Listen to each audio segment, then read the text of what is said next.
So let's get started. First thing, these are not the right thread rods. That's not the right colorway. So that's wrong. That's wrong. Wrong hotbed.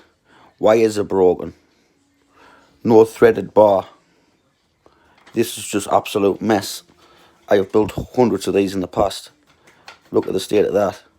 There's nothing to hold it. Threaded rod required for there. Sleeve bearings. You've got bits of plastic inside of there. We want sleeve bearings back. Sleeve bearings in the bottom. We want them back.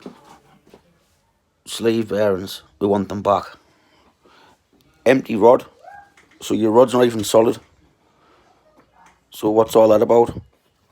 You're just being cheap and nasty. So it's the wrong bed. That's not the right bed. It's got no threaded rod. The wires are broken on X, Y and Z. The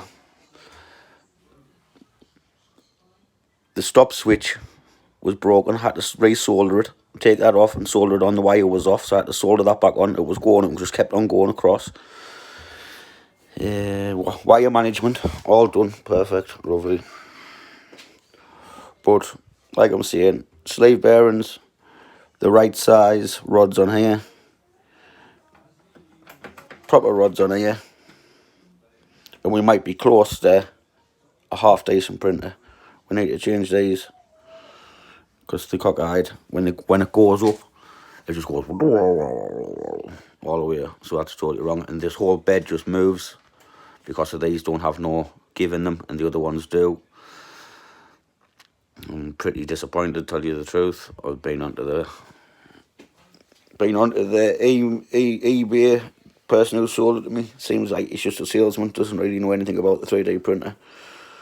So he'll take it to his technical team on Monday, but he's just getting a bill for 50 quid there for all the parts to make it the same as the photo that he's advertised it as.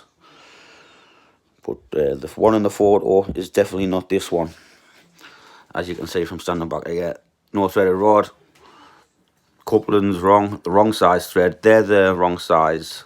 Note, these are empty. There's no sleeve bearing in there, and you can see a proper sleeve bearing. If you look at the photo on the other one, you can actually see an actual sleeve bearing inside of it. And there you go.